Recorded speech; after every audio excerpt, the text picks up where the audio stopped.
All right, we're back. This is R6.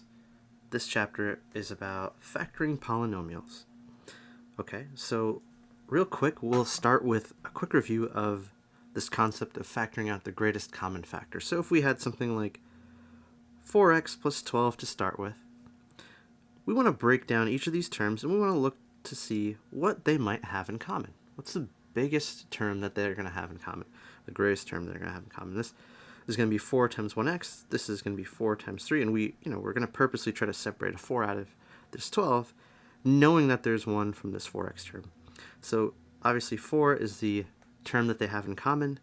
We can take that right out of the parentheses, and we're going to get 4 times, in parentheses, x plus 3. Okay? Now the same logic is going to apply for something like example A. You've got 9y plus 5 plus y squared. We can go ahead and we can break this down. We can separate the coefficients from our variable y. And you're going to see I'm going to take this y to the fifth, and I'm going to purposely try to take a y squared out of it, knowing that I have one here. Right? So this is with the intention that we're trying to find that greatest common factor. So I take that y squared out of here. Y squared I can simply just rewrite as y squared times 1.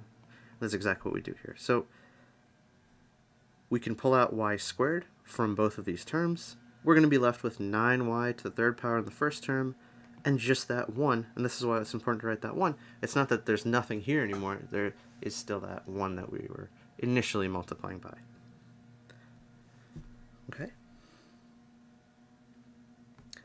For example B, we've got 6x squared t plus 8xt minus 12t. Now for this example, I'm going to actually go ahead and do something called prime factorization. I'm going to try to take down every single one of these terms to their prime factors. And I'm going to separate out all the variables so we can see very clearly what's going on here and what we've got in common. So this 6, written in its prime factored form, is 2 times 3. X squared is just x times x, and I've got that t over there. 8 is just going to come out to 2 times 2 times 2. I've got the x, and I've also got that t. And 12, or negative 12 in this case, we can rewrite as negative 2, 3, and 2, and I have just that 1t there at the end. Now you can see I've already highlighted what the common terms are. Not all of these terms even has an x to share. All of them has at least 1, 2, and all of them has the variable t. So our greatest common factor is going to be the combination of 2 and t, the product of 2 and t. And that's exactly what we're going to take out. So we take out 2t from everything. For the first term, we're left with 3x to the second power. The second term, we're left with those 2, that 2 times 2. We've got that x. And then for the last term, we only have a negative 3 and a 2, which comes out to negative 6. Okay?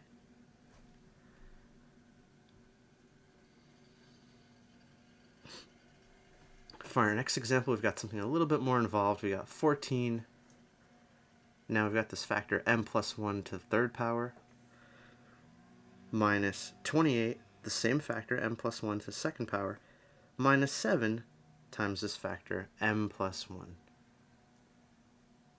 Now, right away, we're noticing that everything here, all of these coefficients, are multiples of 7.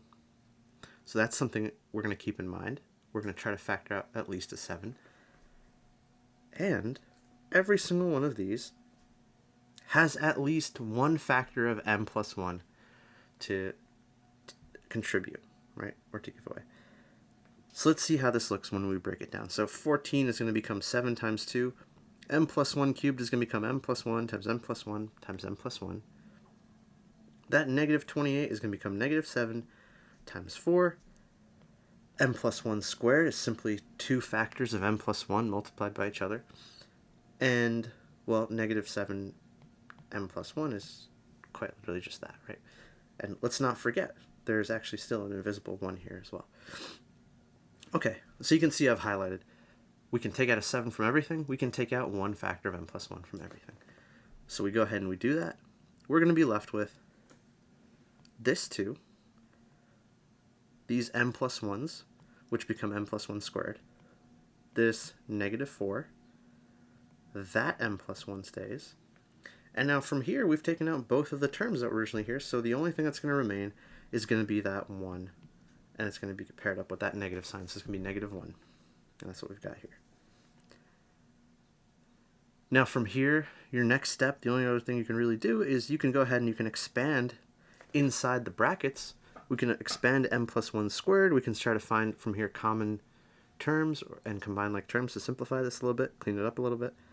M plus 1 squared is going to expand to m squared plus 2m plus 1. That's one of our special products, again, that we keep seeing over and over. That's a plus b squared is equal to a squared plus 2ab plus b squared. Okay. Now I've got the same formula written there as well. Then we can go ahead and combine like terms. Our 4m's are going to cancel, 4m and negative 4m. Our constants will all combine, 2, negative 4, and negative 1. And we're just going to be left with 2m squared minus 3 inside the parentheses. So our final answer is 7 times m plus 1 times 2m squared minus 3. Okay. So now here I've got my 3 special product rules. We've got a plus b squared is going to expand to a squared plus 2ab plus b squared. We've got a minus b squared is going to expand to a squared minus 2ab plus b squared. And finally, the last one is what's called the difference of squares. And this is coming from a plus b times a minus b. Okay, so for the first two, whatever sign we're starting with in the middle of a and b, that sign is going to this middle term here. And for the last one, that middle term actually is going to end up canceling out and going to be gone entirely. Okay, so these are really important rules to remember. They can be really helpful. They come up over and over again. Next, we're going to talk about factoring by grouping. So I've got this example here, this polynomial, ax plus ay plus 6x plus 6y. Now, right off the bat, it's difficult to find any term that everything here shares, right?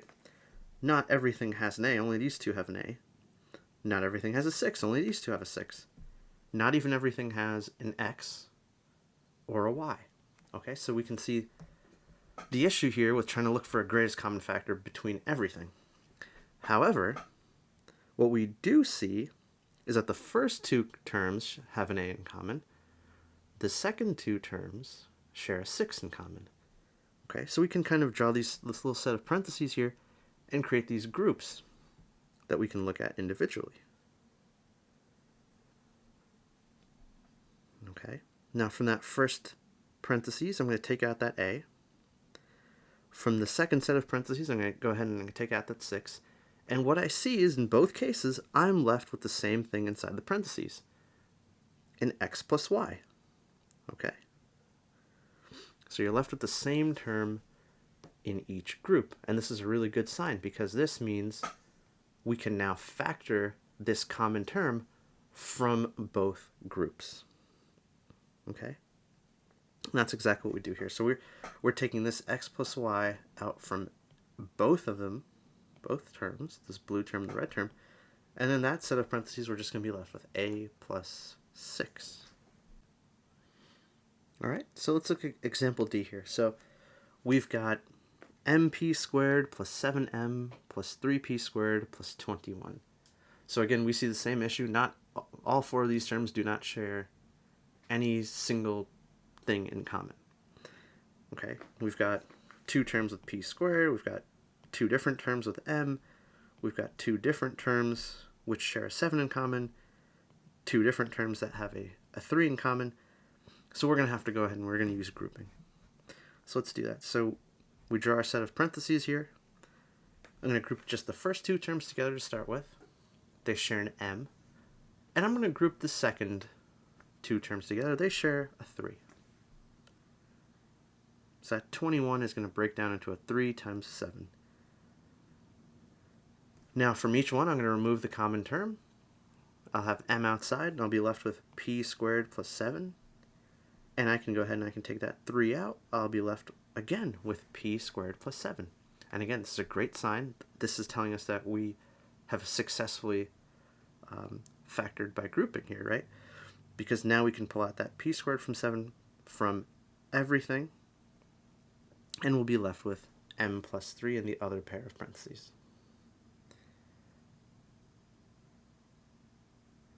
So that's grouping. Now we're going to talk about factoring trinomials in general. And this is going to be the opposite process as when we're multiplying polynomials together. So when we're multiplying polynomials together, we're trying to find the product of those terms as we distribute. This is the other case. So we're going to, in a sense, we're actually dividing, and we're writing them back out as their original factors.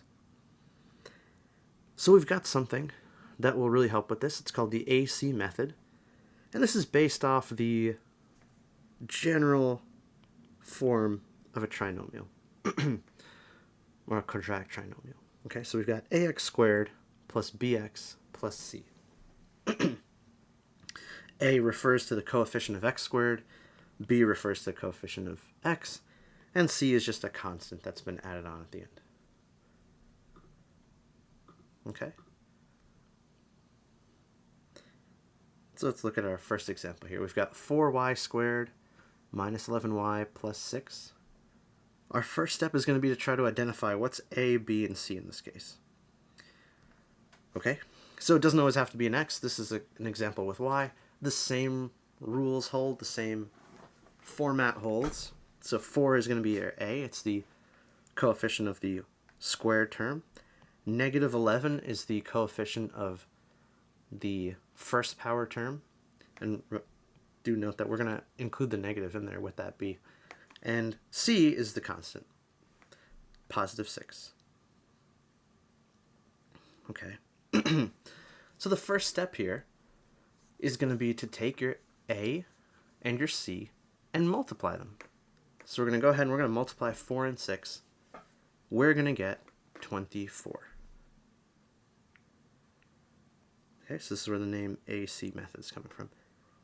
Now, the second question we're going to ask ourselves is, with that 24, what factors of 24 add up to negative 11, which is our b? Okay. So 4 and 6, of course, multiply 24, but they don't add up to negative 11. So we're trying to work backwards. We're trying to reconstruct that negative 11 from this 24. Okay. And this step might take some trial and error at first, but eventually you'll find, well, if I multiply negative 8 times negative 3, that will give me a positive 24. And if I go ahead and I add those terms together, I'm going to get negative 11. Okay. Then what we can do, our third step, is we're going to rewrite that negative 11y, that middle term, as negative 8y and negative 3y. Okay, so let's see what that looks like. So we're breaking this apart. So this was the whole purpose of multiplying a and c together. We wanted to get that 24. And we could factor that 24 in a way such that it would add up to this middle term. And now, with this, we have something that we can work with in terms of factoring. So with 4y squared minus 8y minus 3y plus 6, we can go ahead and try to factor this by grouping. We pair the first two terms together. We pair the second set of two terms together. You can see I put that negative 3y in there, and I just put a plus sign. So I just like to keep the negative inside the parentheses. It doesn't matter as well which order you had done this in. So if you had written this as negative 3y minus 8y plus 6, you would be able to do this. You could still proceed to the next step. You could still factor by grouping, and you'll still get the correct answer. Just the intermediate step will look a little bit different. That's all. Okay, but it will still work. So, just like we did before in the last examples, from each set of parentheses, we're going to try to look for the common factor. So in the first set of parentheses, I can take out a 4y. this 4. This y squared has at least one y to give. This has a y to give. And negative 8 I can break down into 4 times negative 2. So if I factor out a 4y from the first set of parentheses, I'll be left with y minus 2. From the second set of parentheses, now the goal is, right, we want to make sure that whatever I'm left with is matching whatever I have in the other set of parentheses. So I want to try to make sure I'm left with a y minus 2. So I'm going to try to look to see how I can best do that. Now, of course, this is the only other common factor that they share, which is a negative 3. So I take a negative 3 out. I'll be left with a y in the first term. 6 divided by negative 3 is going to be left with a negative 2. Okay, so we want to make sure that whatever's left in the parentheses matches. And that allows us to finish this grouping. We take out y minus 2 from everything. So our first factor will be 4y minus 3. Our second factor will be y minus 2. Okay. Let's try another example. Example E. So we've got 6p squared minus 7p minus 5. So right away, let's try to identify what our A, B, and C are. So our A is 6. Our B is actually just a negative 7. And our C is negative 5. Okay, so we can multiply 6 times negative 5. We're going to get negative 30. We're interested in factors of negative 30 that add up to negative 7. Okay, so this is going to become negative 10 and 3. So I'm breaking apart negative 7p into negative 10p plus 3p. Now from here, we group the first two terms together, we group the second two terms together, and we're going to see what we can get in common from each one. So from 6p squared minus 10p, both are even numbers. I can pull a 2 out and one factor of p out. So I'll be left with 3p minus 5 if I pull out 2p. And now what you notice is that I already have 3p minus 5 in the second set of parentheses. So I don't need to do anything for the second set of parentheses. I can just write this 1 out that's already here. Okay, there's already an invisible 1 there as a coefficient multiplying by the second set. I don't want to do anything to change that second set of parentheses, and I can't really either. They don't have anything else in common.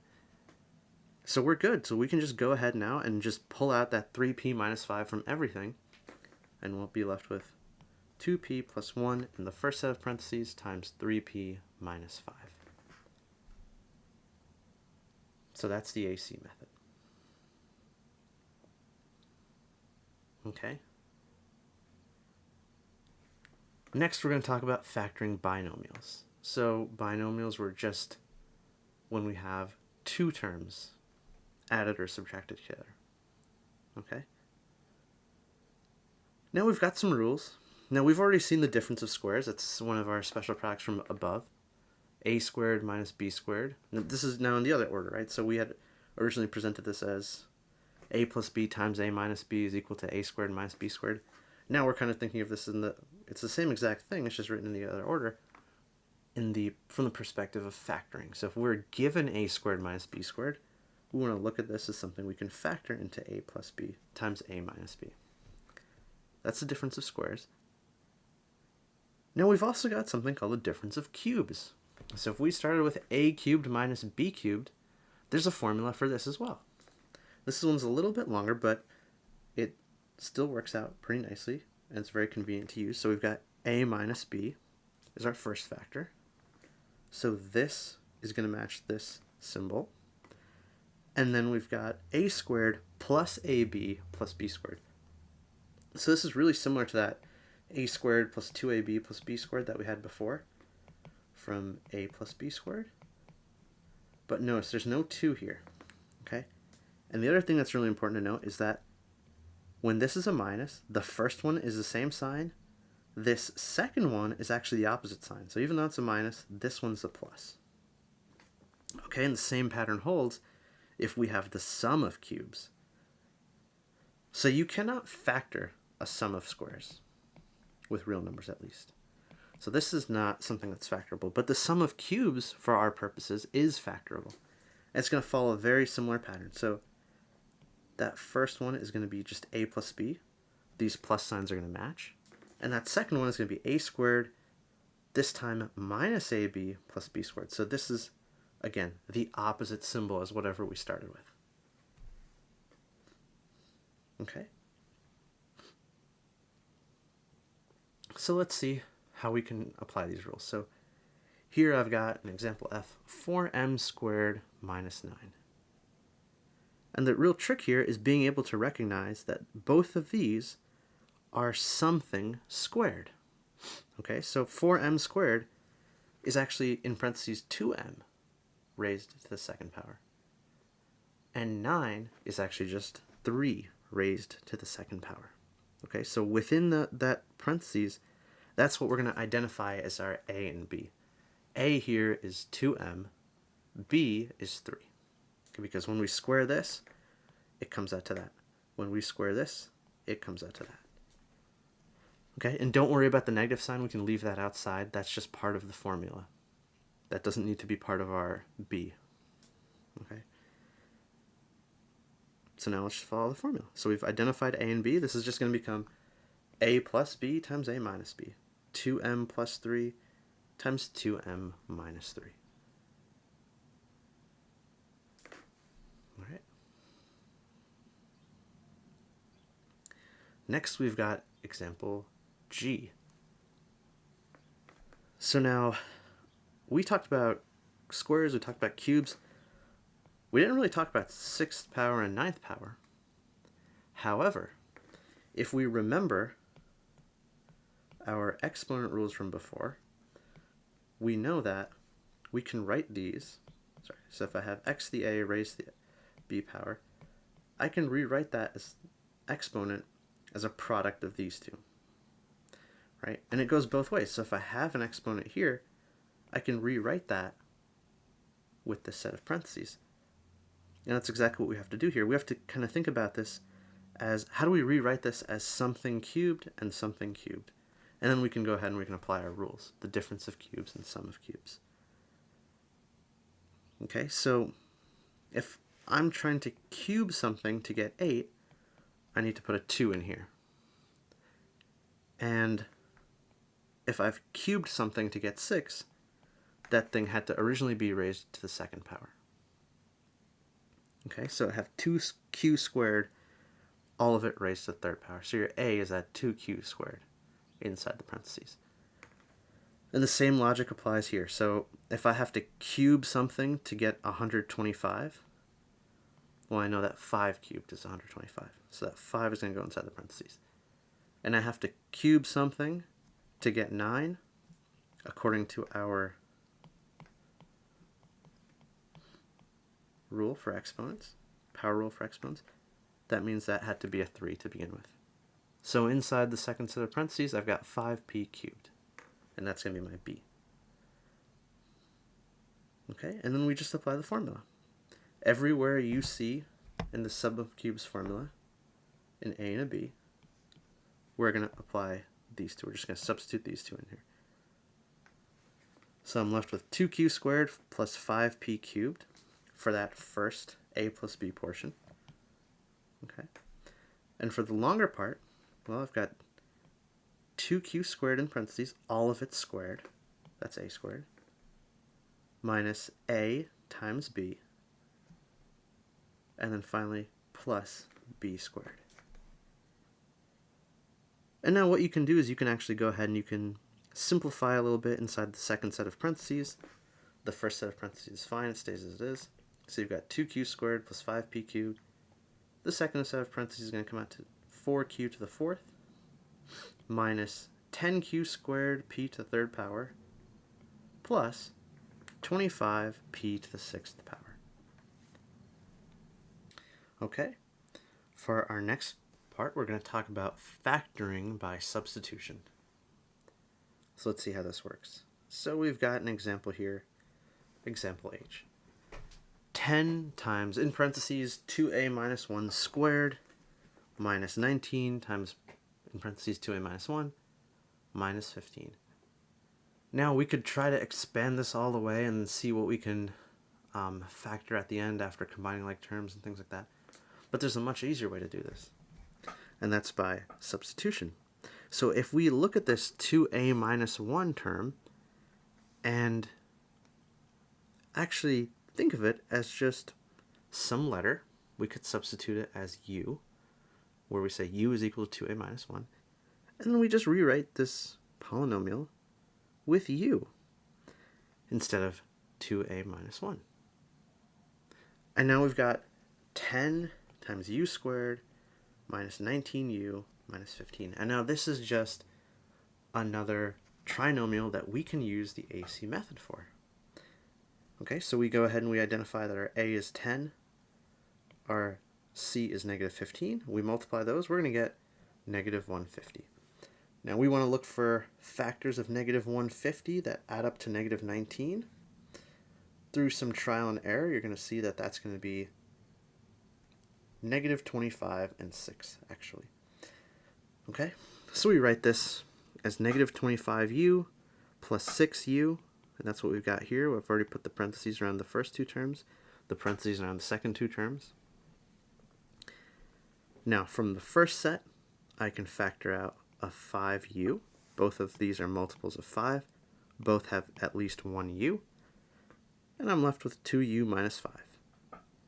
From here, both of these are multiples of 3, and that's all I'm going to be able to factor. But luckily, I'm still left with 2u minus 5 inside the parentheses. So I've successfully done my factoring by grouping here. Okay, we factor out that 2u minus 5 from everything. In our first set of parentheses, we'll be left with 5u plus 3. From here, now normally we'd be done, but we didn't start this problem by using u. We started this actually with a. So we're going to have to substitute back in wherever we had a u. Let's replace that with 2a minus 1. And now simplify this entire thing in terms of a. Okay, so we can go ahead, we can distribute the 5. We'll get 10a minus 5 plus 3 in the first set of parentheses. In the second set, we can distribute this 2. We'll get 4a minus 2 minus 5. Now just combine like terms, your constants. In the first set, negative 5 and 3 will become negative 2. So you'll have 10a minus 2. In the second set, negative 2 minus 5, you'll get negative 7. So you'll get 4a minus 7. All right. And in the first set of parentheses, we can also factor out an additional 2. So in the fully factored form, this is going to come out to 2 times 5a minus 1 times 4a minus 7.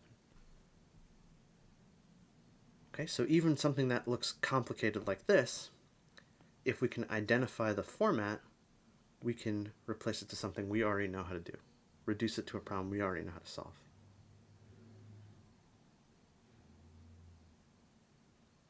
Okay, and for our final section, let's talk about factoring with negative exponents.